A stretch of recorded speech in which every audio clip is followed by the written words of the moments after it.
और चलिए अब एक नजर the untold stories of Modi पर।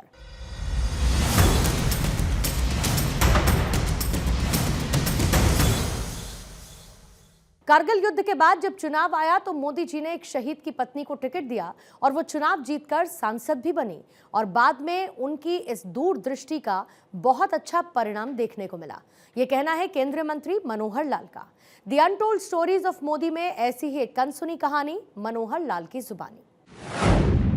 लोकसभा का कारगिल युद्ध के बाद चुनाव आया और उस चुनाव में स्वाभाविक है कारगिल में बहुत से शहीद हुए। तो उन्होंने जो हरियाणा में कैंडिडेट चयन की बात आई तो उन्होंने कहा कि एक कोई कारगिल शहीद इसको चुनाव में उतार सकते हैं क्या। हमने खैर प्रयत्न किया। प्रयत्न करने के बाद और एक 5-6 दिन बाद मैंने एक नाम उनको बताया कि ये नाम है और वो नाम था हमारी सुधा यादव जी जिन्होंने पार्लियामेंट में हमने ढूंढा और टिकट देने के बाद जो थम्पिंग रिस्पॉन्स वहाँ हमको मिला काबिल तारीफ था।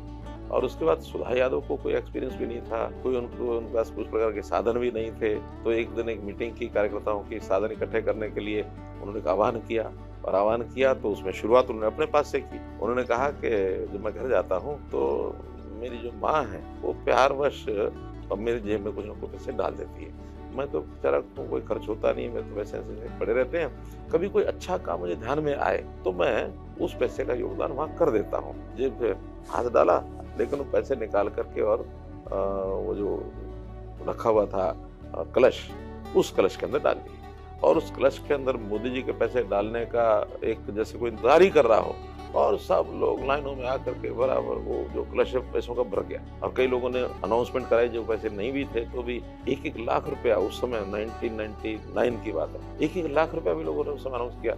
7 लाख रुपया उस एक सभा में जब इकट्ठा हुआ चुनाव पार हो गया।